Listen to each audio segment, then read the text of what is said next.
how long until we have a digital Pearl Harbor here in the United States?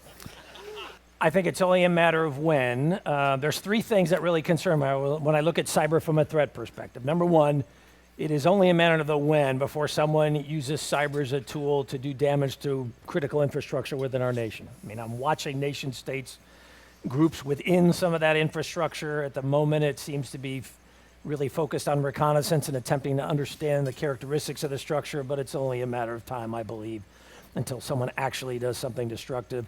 The second trend that concerns me, historically to date, we've largely been focused on the extraction of data and insights, whether it be for intellectual property, for commercial or criminal advantage. But what happens when suddenly our data is manipulated and you no longer can believe what you're physically seeing? As a military guy who's used to this idea of I can look at a display, I can look at a set of data, and I can very quickly draw conclusions and start to make risk-based decisions relatively quickly.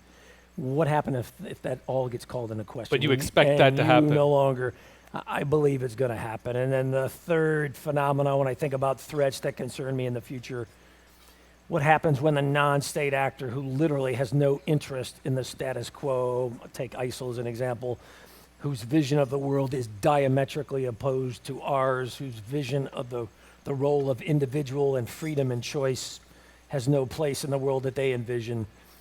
When do they start viewing cyber, the web, as not just a vehicle to generate revenue, to recruit, to spread the ideology, but instead they start to view it as a weapon system? Right.